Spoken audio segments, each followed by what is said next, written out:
Testing. The theme for June is Living Everyday Wonder, the body. The topic for today is The Body Remembers. Ernest Holmes shares this perspective on the body. There is a cosmic or divine pattern at the center of every organ of the physical body. Our body is some part of the body of God. It is a manifestation of the Supreme Spirit. Bessel van der Kolk, in his book on healing trauma, wrote, "Healing depends on experiential knowledge. You can be fully in charge of your life only if you can acknowledge the reality of your body in all of its visceral dimensions." And Mark Nepo shared this wisdom. The task of being fully alive challenges us to stay in the center while feeling the full range of life on earth.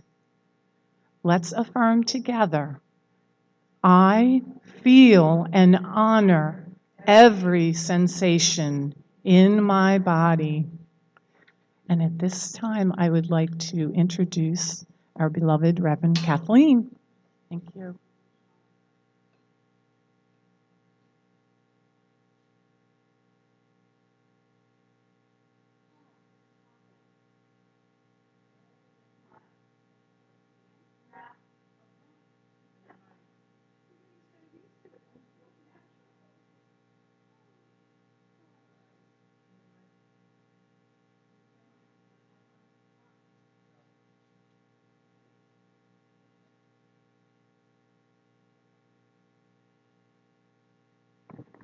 Now is my mic on?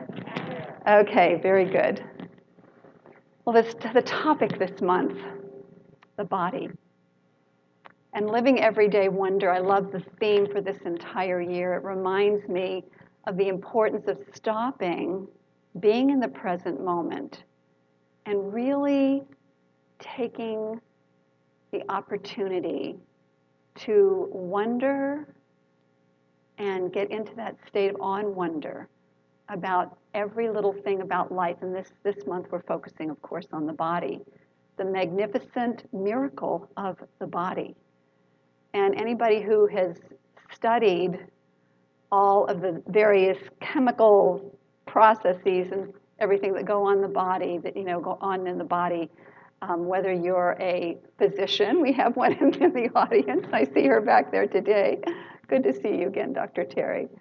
And others who have taken the time, whether it's through yoga or whatever, to understand this amazing apparatus that we live in called the human body, and realizing how it is so responsive to all of our thoughts, our words, our actions, and the history that we carry with us. And so it gives us this amazing feedback system that lets us know where we are, where our minds are, and what it is that needs to take place in order for us to more fully shine as that shining star that was just in that beautiful song. So thank you so much, Deb, to be that gleaming, shining star that we are in truth.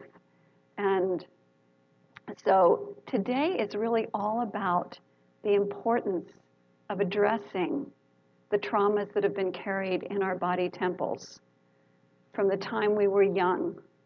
So when we were young, we were picking up not only things from our family experience, but things from our culture.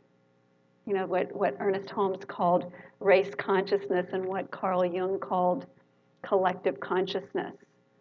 And so when we have a greater understanding of this, but also the understanding that we are made in the likeness and image of God, that means that the one mind that is God, the creator of all of this experience, is centered everywhere in its totality, which means right where each of us is is the full brilliance of that divine mind, that creator itself, to support us in letting go of the trauma, letting go of all of that that stands in the way of that shining star that we are.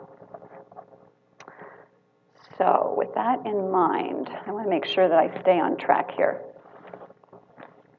So the intention today then is, and this whole month has been, the understanding that by loving the body, learning about it, listening to it, we experience God in a more tangible way.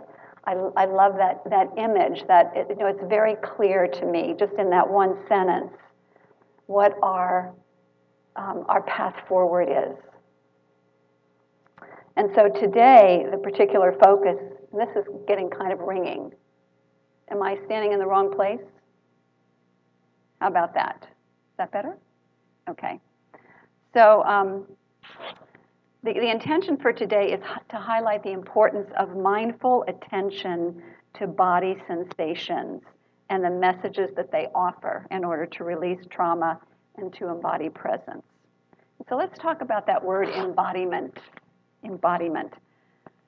So embodiment simply means how the miracle that you are is expressed through and as the body. And so the thing that when I was reading a little bit more about this thing called embodiment, we embody whatever we believe. And so things then become automatic. We automatically respond from that place of what we believe. And then there's a term that I'll be using today called armoring. And armoring is simply contracting the muscles to fend off unwanted emotion. So we cringe when someone yells at us. Boys learn to contract around, so contracting the muscles around tears, so tears won't come out. Girls learn to contract around their voices because they're taught to be quiet. I was one of those where my parents were constantly telling me, they called me Chatty Cathy when I was little, but they were constantly telling me that it's better to be seen and not heard. So I noticed that I have a challenge sometimes raising my voice and speaking, from that strength that's there in my voice. It's programming from the time that we were young. So the path then to embodiment is what we just talked about. It's understanding who we are in truth, the creative presence of God individualized, and to understand how the creative process works, where thoughts become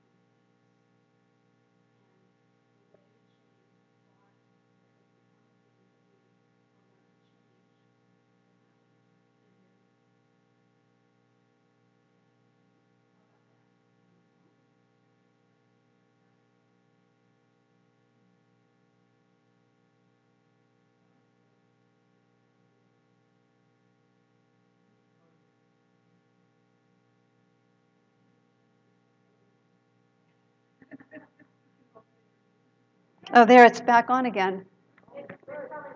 Oh, it means the battery's low? Okay. I am undaunted. I will continue no matter what. Okay. So, if we understand how this whole thing works then from the time that we're children, we begin to understand that it gets these beliefs, these interpretations, these life experiences that take place in our lives get wired into our neurobiology. And so reactions to things become automatic until we awaken and realize what's happening. And that's what attending to and being mindful of our sensations is all about, so that we can begin to rewire ourselves. And it's so important to understand that. So one of the things that Thomas Troward said, so the great mystics have known these things for a long time. Thomas Troward was one of them. He said that the subconscious mind, which contains our beliefs and memories, is the builder of the body, the builder of the body. And because the body adapts to survive in the environment in which we grow up in, those things that were useful when we were children can be very dysfunctional when we're older. And we know that, and we can see that. And the thing that I learned very early in this teaching back in 1990 when I walked in the door is something that they used to talk about all the time, is that our bodies and what's going on in our affairs is an outpicturing of our subconscious mind. They would say consciousness, but that's basically what it was. And when we understand that, then we realize the work is inner work. It's not changing things out there. We can keep changing things out there, changing a job, changing a relationship, or whatever. And that is not going to resolve the issue. It's deep inner work. It's rewiring the neurobiology to get that belief structure out of the way so that we can see more clearly. We can see the possibilities and the options that are before us. Yes? Okay. Can I keep talking while you're doing this? I think I can. Okay. All right. So the thing to understand is that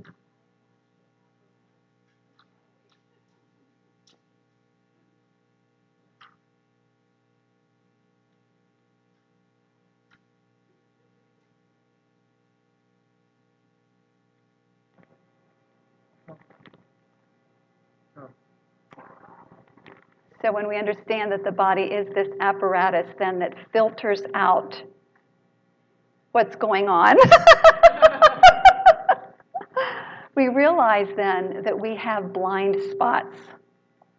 And I've seen this in myself take place, and I've watched it in other people where there were opportunities or something right before them that they didn't even realize existed.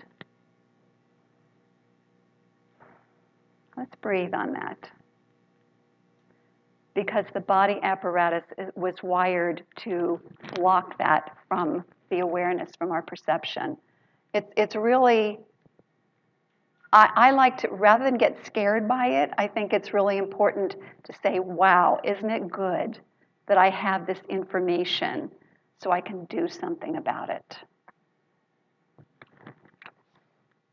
So I'd like to illustrate with a story this thing about blind spots. There's a book that I read while we were in Canada, and it was so powerful. And I remember thinking at the time, whenever we come around and talking about the body, I want to refer to this book because this book really changed my understanding and understanding it at a greater depth of how this whole body apparatus that we have really filters out all the possibilities, and will give us just a certain narrow vision of what's truly possible and what's going on around us. It's called Your Body is Your Brain by Amanda Blake. I highly encourage you to read it. It's very powerful. It's actually written for leaders, for leadership. But there's a story in it, and this story, I'm going to give you a synopsis of it, but it took a whole chapter to tell the story of this man's life, Brian, from the time he was a newborn baby. He was premature. His mother life was at stake. His life was at stake. And he spent 5 months hospitalized at various times for various illnesses, and talked about his mother as someone who really didn't want to be a parent. She didn't want a parent, and there were no restrictions or rules in his family, in his life. And however, if he displeased her, she would beat him with everything from all the way to the extreme of using his father's golf clubs on him. And would then throw him into the basement closet and leave him there for periods of time. So what happened is that he acquired what's called trauma-induced color blindness. And Dan, would you show the difference between colorblind and normal? So what happened with him is that the closet made everything look very gray, right? And any light that came in. So his trauma response was to embody this in the wiring of his body, and so it literally cut out a lot of the color that he could see. And so what also happened is that as he grew up, he not only had color blindness, but he had very troublesome relationships because his body apparatus was wired for the kind of relationships he had with his mother and other people in his family. And so he kind of went through his life. He was actually doing pretty well because he was a pretty intelligent man. And until he finally met someone who was a psychologist, and her specialty was trauma. And she was really involved in these leadership trainings that were body-oriented. It was very different from most leadership trainings. So he decided to go at her request, and over time he began to awaken to the impact of his childhood on his orientation toward life, on his body apparatus. And over time, with the help of some somatic therapy, body therapy, his vision was restored. Full technicolor. And then things began to change in his body temple as well, and in his relationships. So let's breathe. This is very powerful stuff.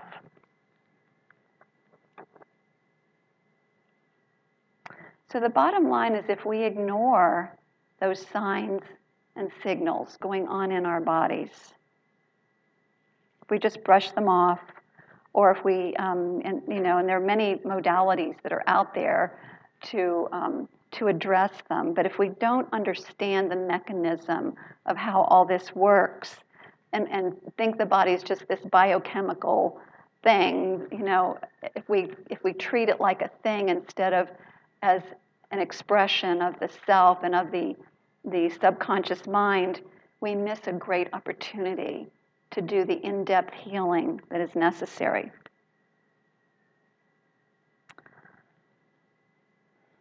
And when we also gloss it over with spiritual bypass, which New Thought people can tend to do, it's like, oh, all is well. And, we know that in truth, all is well, but if we do that, but we don't do the deep inner work, then the emotional wound, which is the faulty wiring in the body, that tendency to contract, will fester, can turn into body ailments ranging from color blindness to headaches to fatigue to other serious conditions, medical conditions. And also troublesome relationships and money troubles. So healing trauma, then, is about listening to the messages in the body. I'd like to share another story with you about how we can interrupt the cycle of trauma by listening to the body. A physician who specialized in mind-body medicine tells a story of a patient who had severe, debilitating pain in both of her arms. And she'd already received all kinds of help and treatments from all different kinds of doctors before she came to this particular physician. And so what he did was he led her through guided visualizations to help her make contact with her arms, and then to communicate with her arms and gain information. And remember, this is all part of intuition.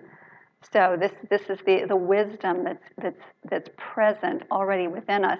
So she was able to connect with her intuition and in connection with what was going on in her body. And what happened was when he told her to ask her arms what it had to say, she was suddenly flooded with the memories of her grandfather. She was the caretaker of her grandfather through his final days. She had a long-term relationship with her grandfather that was very distressing to her. He apparently had a very stern personality, and so the whole time that she took care of him, she never felt appreciated or cared about. And so what happened then is after he died, about a year after he died, she began to contract pain, debilitating pain in both of her arms. She began to understand as the visualizations and the work with the doctor continued that she had buried all of her emotion, all of her anger, all of her frustration, all of her hurt, all of the, whatever was going on with her grandfather in her arms. And think about the arms, that's the part of us that cares, an extension of our heart. And so over time, as she came to that understanding and the false beliefs that she was carrying with her around that whole situation, eventually her symptoms were resolved and the pain disappeared, and she was able to get on with her life. And so these kinds of things that happen are not just, this just might be that person, but I don't know about me. I really want you to be open to whatever might be going on with you is definitely something that can be healed. And it will require understanding and actually doing the inner work that's involved. We have practitioners who are trained in spiritual mind treatment and helping you to uncover your false beliefs and dissolve them. And those who teach yoga, like Candace, who understand that mind-body connection. And truly, that is something that is so important to truly uncovering, releasing, and freeing ourselves from what may be still troubling us. And so here's the thing to remember is that the body will send increasing alarm signals through pain, disease, and other ailments until it's heard. By learning to be present to what is, even if it's uncomfortable, and listening to our body's signals, we can grow out of our past trauma. And the next point I wanted to make is that healing trauma is a process. And there are, yes, sometimes instantaneous healings, but most of the time it's a process. And so, if something doesn't happen like immediately, then it's understanding that some of these things will take time. There's an unfolding process. And of course, mindfulness is the spiritual practice. So I've just been thinking about all the different methods that I've used over the years that have helped me. And I still have things I'm working on. But the things that have helped me, that have been powerful, my go-to all the time is spiritual mind treatment. I know that has been very powerful because it also helps unveil other things that might be available. But between things like yoga, tapping, we have a tool that's called Fear to Faith that I have found very powerful, and it truly is an embodied type of thing. I release the belief in this, I release the need to whatever, and I'm grateful God is the love I am, whatever it is. 70 times 7, you do these motions to get it into the body. Remember, it's about embodiment into the wiring of your body temple. For quite a long time, I did Alexander technique that really helped me with a pattern that I had going on in my left arm and shoulder. I was just really thinking about, of course, there's yoga, there's just so many different modalities that are out there and available. So we can also apply these same principles to what's going on in the greater culture, society, and human consciousness. And I always like to remind each one of us, remind myself, the work that I do in consciousness supports the consciousness of all of humanity. And I think about, I was just reading, one of my colleagues is did a talk on what she called omnicide, the death of the planet at the hands of humanity. Really, a really powerful topic, and the anxiety that's produced by that. So that was just a clear reminder to me. I know these things are kind of painful to think about. That was a clear reminder to me how powerful my work is, inner work is, how important it is for all of us to do our inner work, to contribute as pure of a consciousness as we can to assist the rest of humanity, because we're all interconnected, and to create that thing that we've talked about for so long called the tipping point, where suddenly this awareness, and I'm seeing it happen already. I mean, I read Optimist Daily every day. And there are so many good things going on the planet. People, I mean, even corporations who are waking up and realizing they have to do something to clean up the planet, to use cleaner technologies. And there are countries that are passing laws to ensure that they become carbon neutral sooner than they had originally planned. We're really stepping it up.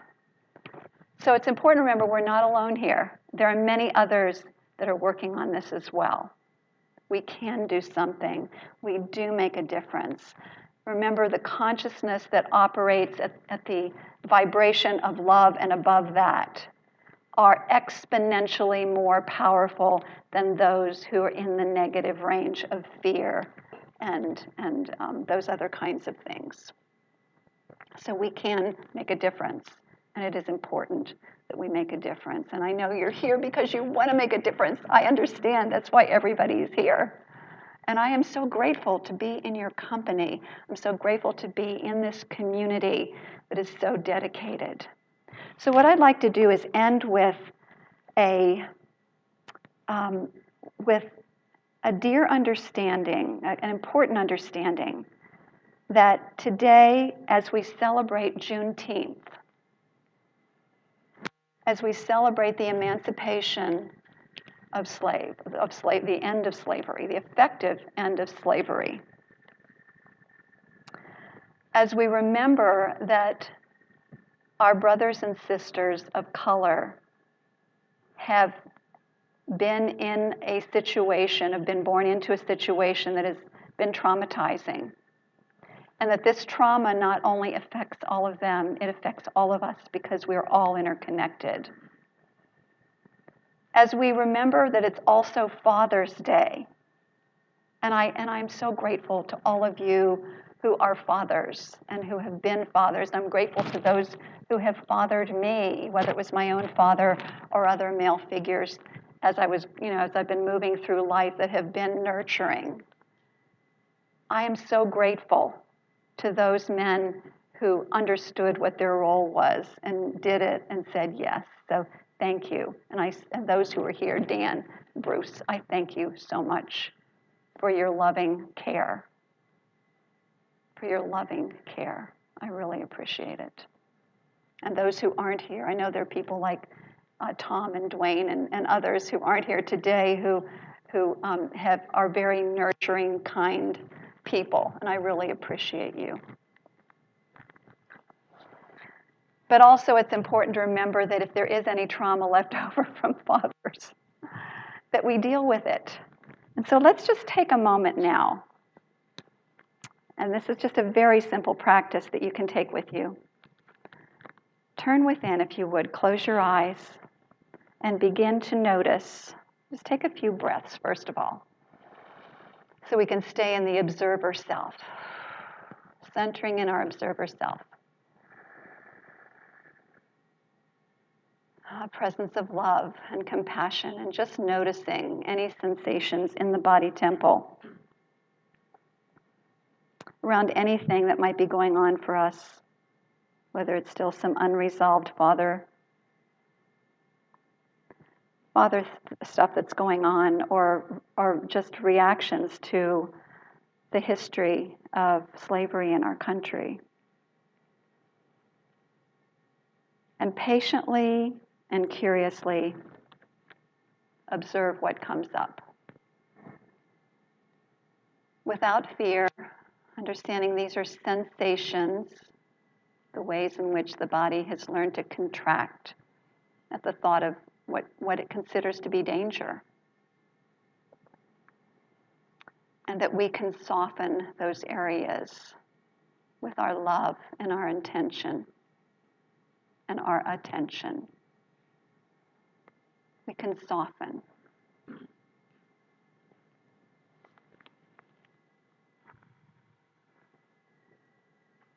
And then describe the sensation to yourself. Is it tension in the jaw?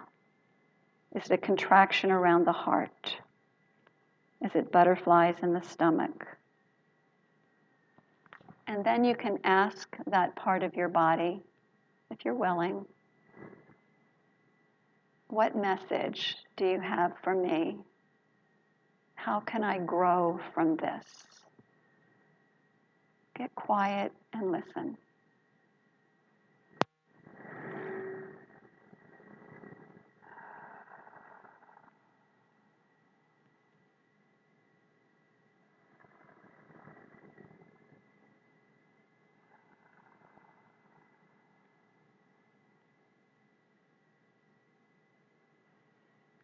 Take another deep breath. Give thanks for the information that you received. Give thanks for the power, the presence, and the life of God operating through you to deliver this information so that you can be freed of the pain, the discomfort, so that you can be that shining star. And then I'd like you to turn to at least one other person and share your awareness if you're willing. And if you're not willing, just be willing to listen to the other person. Okay?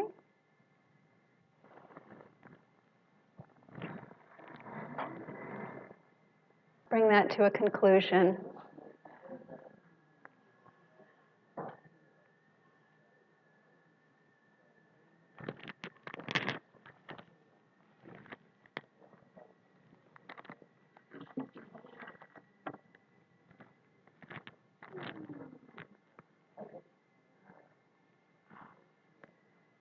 Okay, yeah, let everybody yawn and stretch.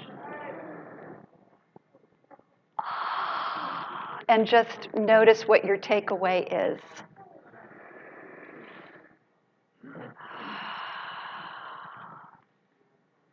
So powerful having a conversation with another person about these things so that we can really integrate the learning and take it with us beyond this room, which is so important, right? It's one thing to say, oh, have the insight in the moment, and there's another step to bringing it into action into our lives. So thank you for your willingness to share with one another. I saw a lot of deep sharing going on. Okay, my friends. So let's turn within and just give thanks that there is a power greater than us that is operating in us, through us, and as us to reveal heaven on earth. So grateful that we are the willing vessels for this personal and planetary healing. So grateful that we are the yes factor, those who say yes to that which is our highest truth. And yes to being willing to shed all of the doubt, all of the fear, all of those thoughts of separation from God, and to instead live as the universal humans that we are in truth. So let's breathe. Let's take that into our hearts, this beautiful truth of our being. Let's give thanks for our community, our brothers and sisters in spirit. Let's stay in a place of optimism and trust and faith that all things are possible. And with this in mind and this within our hearts and wiring this all the way through our body temple, let's celebrate this beautiful day of Juneteenth and Father's Day with a powerful yes, and so it is. Love